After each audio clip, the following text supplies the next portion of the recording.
Ooh, searching for truth. Come on, guys, it's truth. Wait, comic book land? This is truth. Comic book land.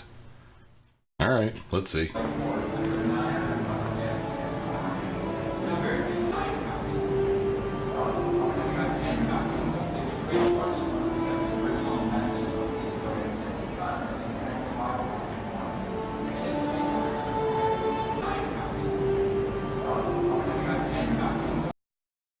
I wouldn't worry, most of that's taken care of by geography.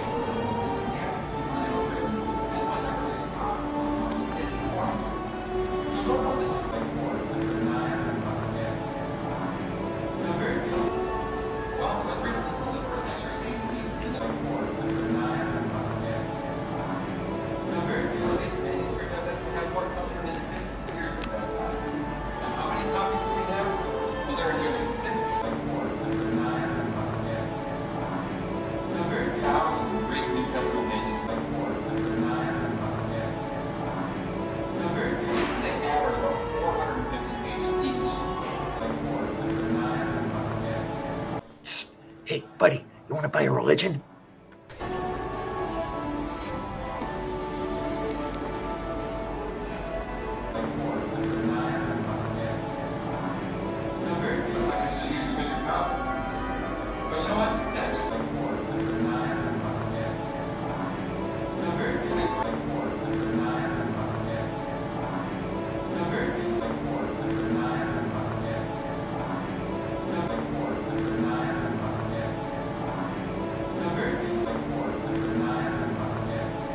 Professor Harris is a devil!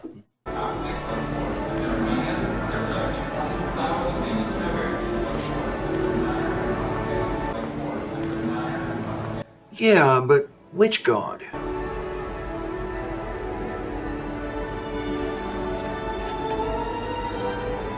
I shall paraphrase.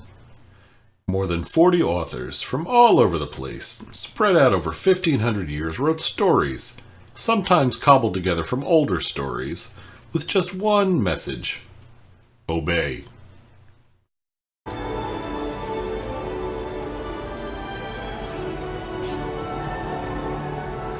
Wait, what the hell is that?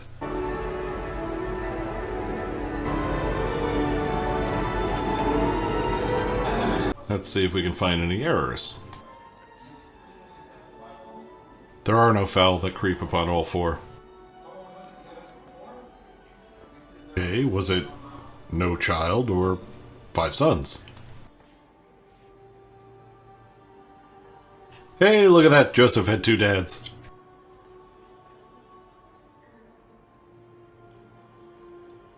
Okay, so do the sons pay for the sins of the father, or do they not? Alright, well you get the idea. I'm not falling for this.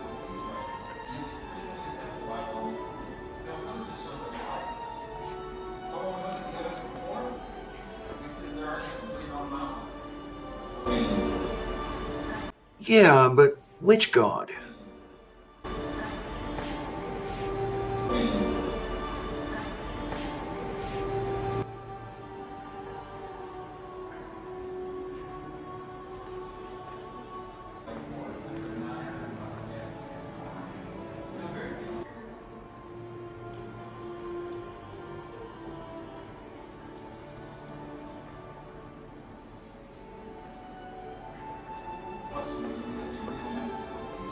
Jesus Christ. Who is this Jesus Christ? I'm sitting here waiting for a manual. Have you ever heard someone claim that the Bible's been through so many changes and so many revisions that we really can't know what the original message was? Let's use some coffee beans to illustrate a major problem with that argument. And what we're going to do is look at the manuscript evidence for some ancient writings compared to the manuscript evidence for the New Testament. That is, we're going to be looking at the handwritten copies made before the days of the printing press for each of these works. For example, for Tacitus, he wrote his famous work called the Annals around the year AD 100. And the earliest copy we have for that comes from about 750 years later. So there's a 750-year gap between when it was written and our earliest copy. And how many copies do we have? Just 2. So let's put 2 beans in this cup to represent those manuscripts. For Plato's Dialogues, there's a 1,200-year gap, and we have just 7 copies. For the Histories by Herodotus, there's a 1,300-year gap with just 9 copies. And we have 10 copies of Caesar's Gallic Wars after a 900-year gap.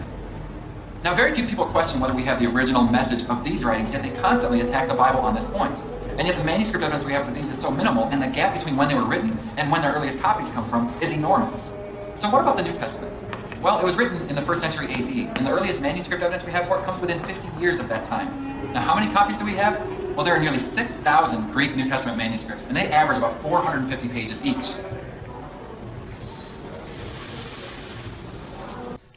The coffee bean approach to scholarship. But there are a few little problems going on. The fact is that just because you have lots of different copies by religious people whose job it is to copy the text accurately, copy a text that wasn't accurate to begin with, but accurately repeated the thing, isn't helping you any. Comparing to other cultures, the Platonic dialogues and others, there were libraries that were burnt in earlier periods. This didn't apply to Christianity, and so there's a reason why we wouldn't have a lot of these texts. Some of them are only found because the Islamic world preserved them. Why don't we have copies of them in the European world? Was it because they got burned or destroyed because the Christians thought it was junk? So we have a big data selection problem here. The fact remains we still have only 4 primary gospels, of which only 2 of them have any information on the nativity, and it doesn't matter how many people copied it later on, or how fragmentary or not fragmentary those are, you still have only a limited data field. And we know that the telephone chain that goes on, if trying to make sense out of Matthew and Luke when they have internal contradictions, none of that changes no matter how many coffee beans you have to pour into the cup. If the original material isn't coffee bean in one place, it's coffee bean and raisin. Looks like I should have used a bigger cup. But you know what? That's just a Greek manuscript.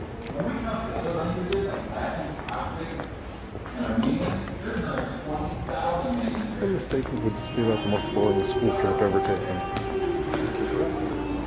Hey, XII? Where is everybody? I have no idea. Tornado asked the same thing.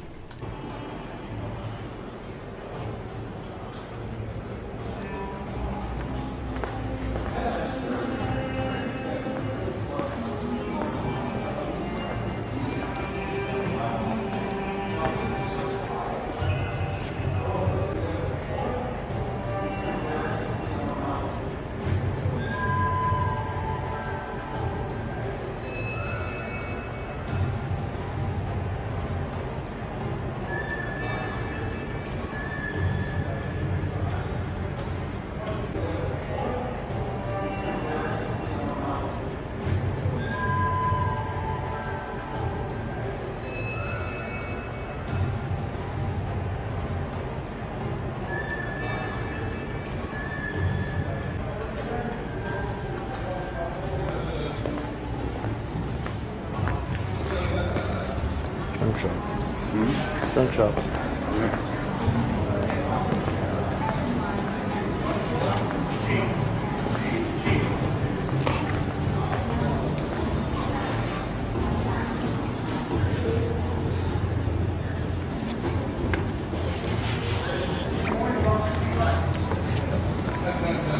How are you doing today?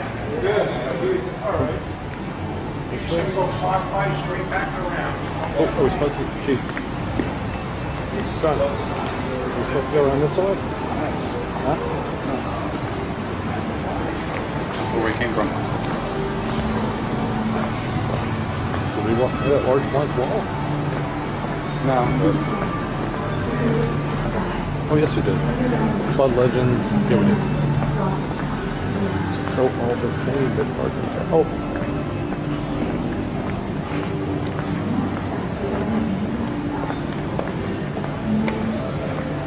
Suppose there'll be room on the bus to get back? I don't know. Maybe we're quick in our luck. I've been able to control the speech, but the expressions have not. Just had a few expressions. Yeah, I may have failed a couple of times on that.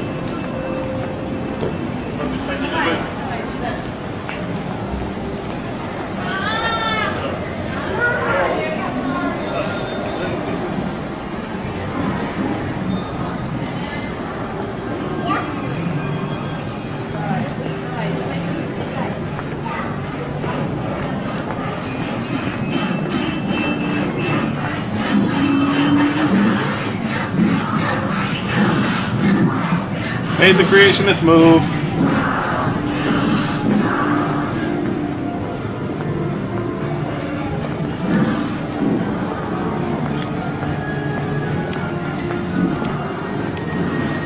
So that's it. We've seen everything that is seeable. Pretty much. Alright. That was $48 a head. I feel like I'm not going to want to sit down for a while. Oh, yeah. I'll tell them where we're at. Which way to the junk shop? I think that's it. Oh no, there's more than that. That's the fair trade shop or something.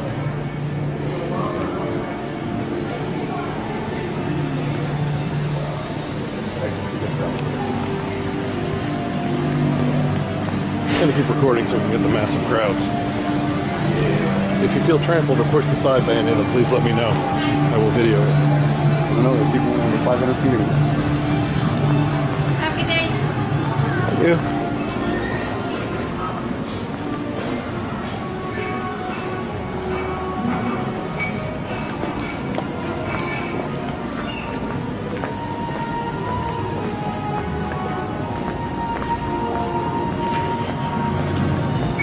Notice that most of the white change appearance several times throughout the tour. Like they didn't get the same artist to do this sculpture.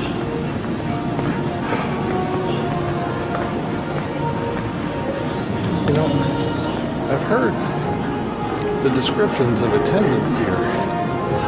I never thought thousands looked so small. Is that what thousands looks like? Wasn't exactly a waiting line. No, indeed. They must be really efficient. I'm guessing. Well, there is a popular conspiracy theory that anytime a camera is withdrawn from pouch, all visitors disappear. Ah.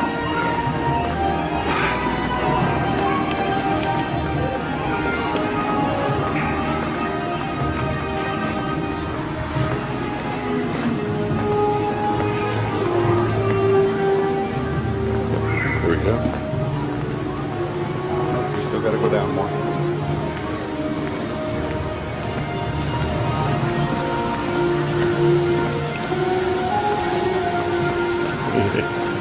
And coffee. It's a good shop and coffee. Right.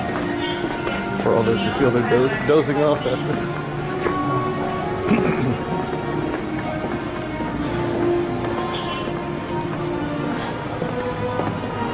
Did you see the iron working furnace? Oh yeah. It's a good thing to have on a wooden boat, isn't it? Oh yeah.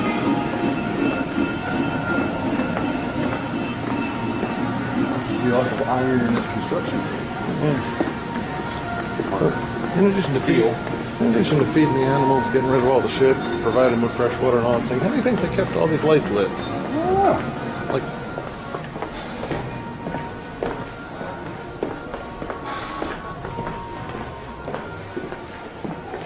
junk shop. Here we go.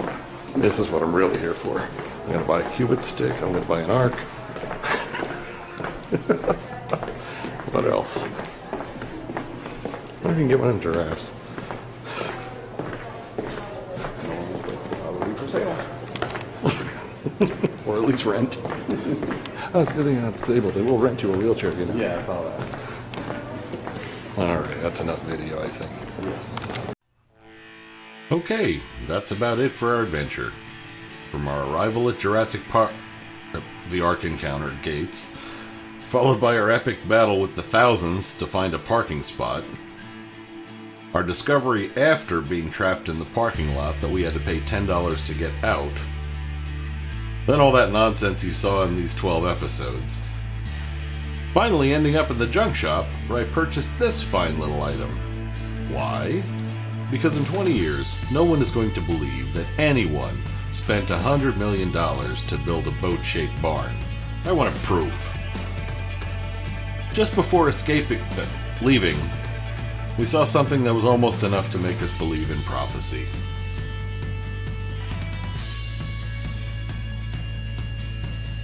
Well, that was it. I hope you enjoyed, or at least tolerated, the chronicles of our trip. As a wrap-up, we're going to do a live stream with everyone involved in this project. It's sure to be amusing, and I hope to see you all there. If you like this series, please share it with everyone you know. Thank you once again for watching, and we'll see you next time.